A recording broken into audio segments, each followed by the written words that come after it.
Good morning guys. Ngayong umaga nag-harvest tayo ng naka-harvest naman tayo ng isang tali o isang bungkus ng pako.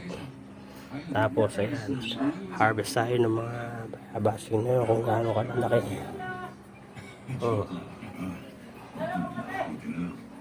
Ayan o. O yung iba may tama, check na lang natin kung parang sayote guys. Ayan, lalaki.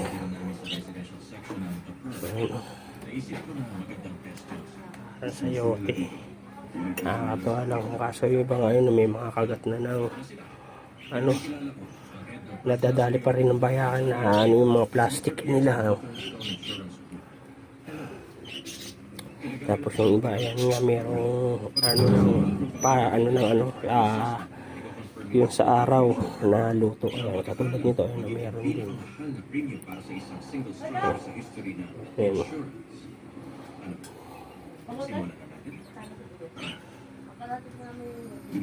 Pero ito, may tama na to, malambot na yung dulo, mauhod na to.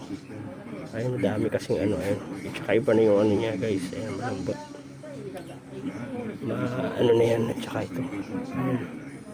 May tama na yung mga yan. Pero tunderes na to. Yan, all goods yung. So, ayan guys. Ayan ang ating na-harvest natin. Sana nagustuhan nyo. At natuwa kayo sa video natin ito ng pag-harvest natin ng mga bunga. Ayan, kung nakakita nyo, may sinalaki ng kamao ko, diba? So guys, so maraming salamat po. Thank you for watching. God bless.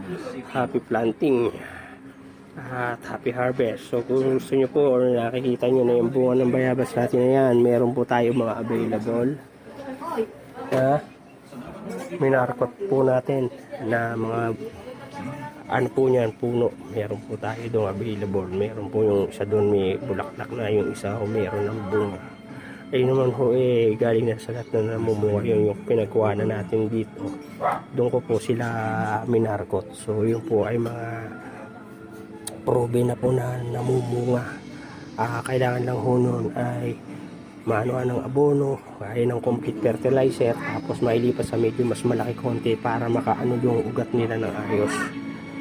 Yun lang po. So nandito na lang po. At kung gusto niyo po, yung sabi ko nga, available po yung marketed natin na mga puno nito. Mabababa lang po. Almost dalawang ruler lang ang taas. Just 24 inches lang. Mas mataas lang yun ng konti doon. Mga ganun lang po siya na nakatanim po sa ganito mga mineral water. Sana po mag-avail kayo nun. Pagka PM nyo lang po ako. At pagka mura lang naman po yun. Basta PM nyo lang po ako at nang maka-avail kayo nun natin, bayabas natin ngayon na puno para pagka kung mag-harvest na rin kayo ng sarili yung bayabas na nasa balde lang. So maraming salamat po ulit sa panonood. Thank you for watching. God bless. Happy planting.